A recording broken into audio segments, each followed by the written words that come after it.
So today we're taking a look at one of the newest offerings from Timex. It is one of their new automatic models. I think it's pretty cool, and let's take a closer look. So we have a diameter of 39 millimeters, lug to lug of about 44.7, height of around 14, and a lug width of 20 millimeters. Some other general specifications for the watch. We're going to have this running on the Miyota 8217 movement. You can't really see through it. They just do a little bit of a back end open heart, I guess you can say, here on the case back. We do have a domed acrylic crystal on the front here. On the back, I believe this is just a mineral crystal cutout. The case is made up of stainless steel. It has 50 meters of stated water resistance with a regular push-pull crown. And last but not least, this watch retails directly from Timex for $279. So starting off with the dial here, this is one of the better executed parts of the watch, and I think Timex just did a good job here. Taking a look, and depending on the angle, you can see there is a vertical brushing on the dial that gives a nice color depth to it.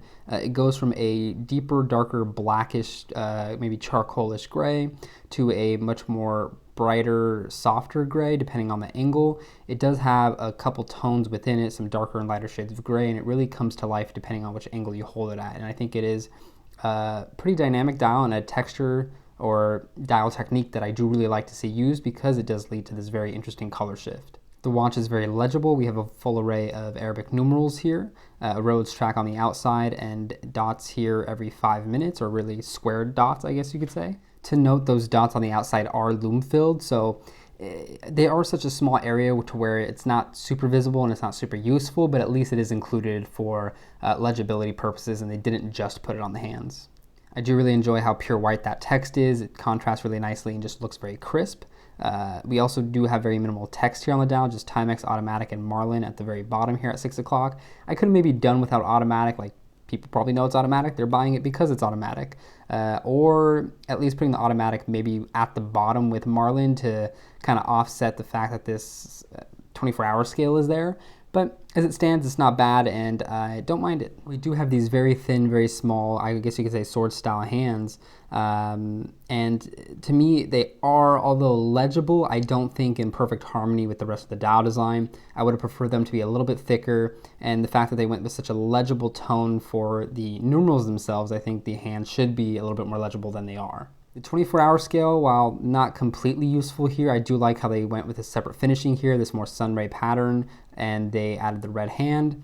Again, the 24-hour scale is not overly useful, but the fact that it's there balances the date window, and I don't mind it. It gives it a visual look that you don't see very often with watches, and I like it. Another thing to note is because we do have an acrylic crystal here, we don't get super harsh glare reflections like you do from sapphire. So it's a nice added benefit, although some people may see it as a con because acrylic is softer. Taking a look at the watch in more direct sunlight, you can see the texture pops out a lot more, that brushing becomes a lot more defined, and those lighter tones come out of the dial, which is nice to see. Of course, it goes from a grayish black to a little bit more of a charcoal color. The lines kind of disappear and appear depending on the angle you hold it at. The sunray 24-hour dial pops out against the brushing.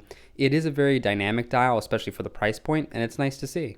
Looking a little bit more in the shaded light, it becomes a lot more black, becomes a lot more uniform in color. Depending on the angle, it can come to life a little bit. If you get a little bit of sunlight popping through, those tones do come out more, but it really becomes more of a just really deep gray, deepish black dial when you're in the shade. So taking a look at the dial here, we can see the brushing is done fairly well. There are, I guess you can say, a little bit more purish white tones than I typically do see with these type of brush dial finishes. Although that's probably not bad, that is probably an earmark of it being a little bit of a cheaper application, at least in my opinion.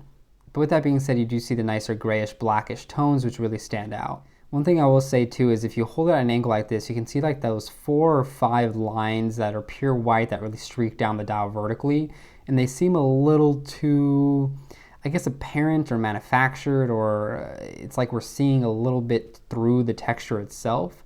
That's something that, again, I think is just denoting that it is a little bit of a cheaper brush dial. Taking a look at the text here, it is fairly well done. The Timex and the numerals and the railroad track are all done in this 3-dimensional printing. Again, like I said, they are more of a pure white tone, which is nice to see because they do stand off the dial pretty well. I don't really see any imperfections with the printing, which is a nice change of pace. It's all very clean, all very crisp. Even in the sub-seconds track here, it's really nicely done printing, so it really points there to Timex. You can see, of course, it's not going to be perfect there in the little 0 of the 10. There is a little bit of a speck. I don't know if that's from dust or a little bit of the printing missing. Of course, if we're looking on the hands will have scratches, some very big scratches there on the hour hand. Looking on the minute hand, it is a little bit less so. Pretty clean for this one. But again, this is a watch that's under $300, so for that price, I think the really lack of QC issues that we see here is fairly forgivable. Looking at that red hand as well, really nicely done. It has this kind of lacquered effect to it. Really bright, adds a little bit of color to the dial, which is welcome and I think helps this 24-hour track stand out a little bit more. Not that many people are going to have use for the 24-hour track, but at least from a design standpoint, it does look cool. Overall, I think Timex did really good on this dial here, even down to the fact that this seconds track seems recessed into the dial just a bit. It has concentric circling instead of the brushing. There is much more attention paid to detail than they really had to. And it's nice to see them kind of going the extra mile, even though no one cares in a sense. It is Timex. They can do whatever you want, and they most likely will still sell the watch. But here they are trying, and they are succeeding. So one thing to note before we move on to the case, of course, you might have been able to tell throughout the video, but the hands themselves lean a little bit greener than the rest of the text does. It's obviously because the lume that is used. Timex doesn't specifically state which lume they're using, but it's clearly not one that glows blue or has a pure white tone when not in use. So that is one improvement that I can definitely see that would make this watch, in my opinion, better. So looking at the case here, and this is arguably the most interesting part about the watch, Timex did a very untraditional, very vintage-inspired case. To be fair, that is usually what they do with their Marlin series. They kind of go for vintage reissue-esque type watches, and this is no exception. We have this very sleek and pretty well-finished cushion style case. As you can see, it kind of has like a monoblock feel to it. It has vertical brushing here on the top side and the kind of bezel integrated case portion. And then on the sides of the case here, you have these nice, really large polished chamfered sections that go from the very edge of the lug down to the middle of the case, thin out, and then open back up again to the other edge of the case. And it is really well done. It adds a lot of interest visually to the case. It catches the light really nicely. And thankfully, it's just visually different from most things in this price point. And to be fair, most watches that are made at the moment. This is unique and interesting. It wears differently. They did a really good size at the 39mm case that they went for, and I don't have many complaints. Looking at the case side, you see we do have vertical brushing here. Nice little touch. The lugs themselves are very abrupt and cut off, but they are angled somewhat, and you can kind of see you have a really nice curvature to the case body itself, and the case back does kind of sit into the wrist. So the watch is very comfortable, very ergonomic on wrist, and I think Timex did a really good job, maybe not designing this case from the ground, but at least finding this case and reissuing it / improving upon it, or just in general bring it back to life. Looking at the case back, very simple. We just have the little Timex Marlin logo, some little text on the outside, and of course that little open heart area, which has a weird red line through it. Don't really know why. Maybe it's just a tie-in to the red on the front. I do also like how this acrylic dome crystal ties in, not only with the vintage feel of the case, but how it just follows the lines of the case. You have this very sweeping nature about the entire watch here, and the crystal just adds to that. Of course, people are going to complain that's not sapphire, and it would have been cool to see a dome sapphire, but expecting that from a big brand like Timex, although it's clearly very possible, at this price point, it's just not going to be something that happens. Dome sapphire is expensive, and they don't necessarily want to put that much money into the watch, and that's okay. I think acrylic is serviceable. Get some poly watch, it'll look good. And yeah, it's not that big of a con, I think. I really like how they paid attention to detail here as well, because you can see they did chamfering along the bottom side of the case side here, as well as on the top, which of course we can see from the top, but that helps both visually thin out the case and also help it wear a little bit more comfortably on wrist by softening this edge here. It's not sharp, it's very comfortable, and feels good on wrist. So they did pay a lot of attention to the design details here, and it shows. So moving on to how this watch wears, earlier I was wearing this piece from Silicone, and here we have the Timex sitting on my 6.5-inch wrist, and as you can see, it fits pretty perfectly. Of course, it's kind of large and small at the same time, which is weird. It obviously does not fit lengthwise like you would expect a 39 or 40mm watch to, but because it has this cushion style case, it does have a good amount of presence. There's a lot of metal in this watch. So it all kind of combines to have a pretty nice wearing experience, in my opinion. It wears pretty close to the wrist despite it being pretty tall, and it wears very comfortably. When I flex my wrist, there isn't any harsh edges, there's no sharpness, and it feels pretty refined and pretty comfortable. To note, this is not the original strap. This is a Buttero leather strap from King Leathercraft, although at the moment they don't currently make straps, but you can get some of the one from something like Deluxe. I just think the brown tone works really well with this watch. That white stitching ties in with the white elements of the dial.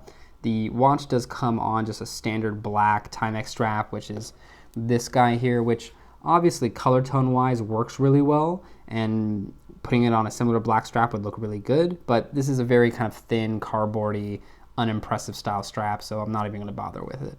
And just for the sake of doing it, that stylistically is how the watch looks on the black strap, which again, pretty good combo, but just quality isn't there. Moving the watch up on my wrist a little bit, I have closer to a 6-inch wrist here, and you can see it still wears fairly well. It doesn't overhang, still I think looks fairly proportional, and it is a watch you can definitely wear on many different wrist sizes. Looking at how the watch wears from the side view, clearly you can see it conforms pretty well to the bottom of my wrist. At most angles it looks like it pretty much does not stand up at all. The case back really just sits in, and that bottom chamfering helps it sit very nicely as well. It is just a pretty well thought out case that I think is kind of better than I would have expected at this price point, and better than I would have expected from Timex. So moving on to some other straps, here I have this very cool Houndstooth leather strap. I forget exactly which company this is from, but I'll have it linked down below when I do find it. This I think just gives a cool look to the watch. It has a nice cool grayish tone like the dial does, and not necessarily dresses it up, but at least gives it a cool feel and cool texture that it didn't have otherwise. Pretty cool combo, I think.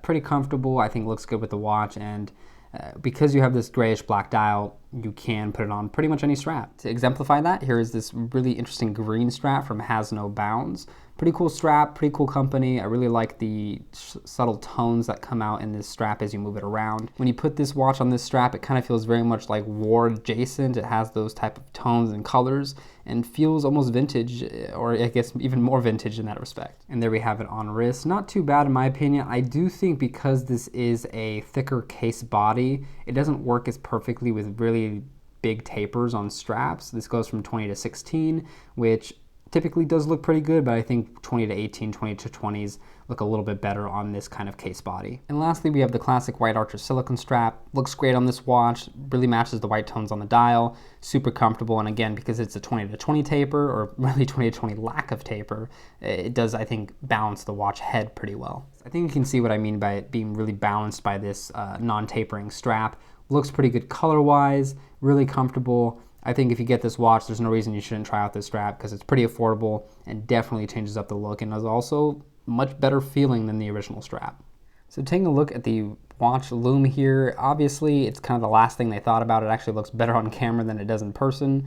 It doesn't last very long, it dies pretty quickly, very green glow everywhere, and the hands are the brightest part, which I guess is good since it's the part you want to see and the part you want to read, but it definitely will not last very long. Reluming comparing to the Snoopy here, obviously the Indiglow beats out this Super Luminova type situation over here. Doesn't glow very well, really the worst part about this watch, but it is forgiven because I've never used Lume anyway, and to be fair, this watch I think would have been a lot better without Lume, so if you're gonna do it this bad, just don't include it at all. So pros and cons of this watch, and I think one of the biggest pros is just gonna be the case.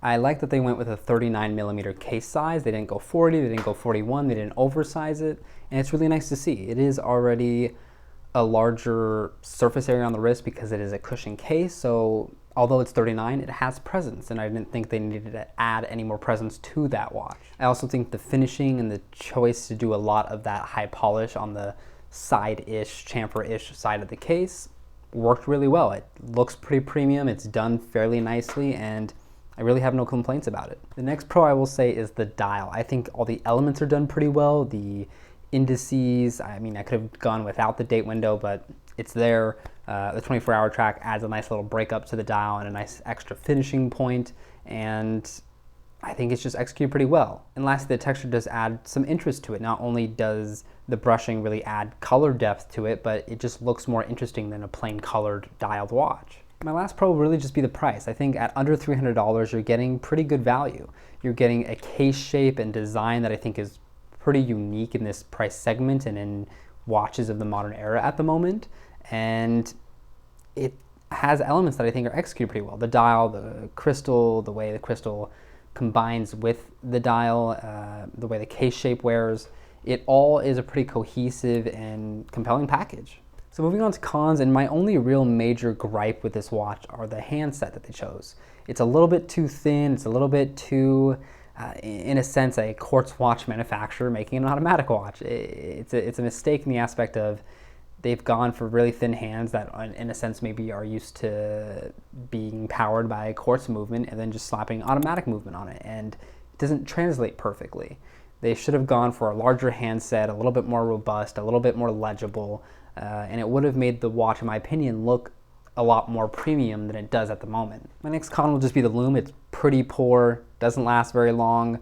To me, it also contrasts with the other dial text elements on the watch because it leans a little green, so it doesn't really add anything beneficial to the watch, so why have it at all? My last con really is just the case back. I think it's a little odd that they went with like an open heart rather than just full sapphire case back or full mineral glass case back. Of course, it most likely is cheaper to do, but just don't do it, I guess, then. It doesn't really add much to the watch experience, I don't think.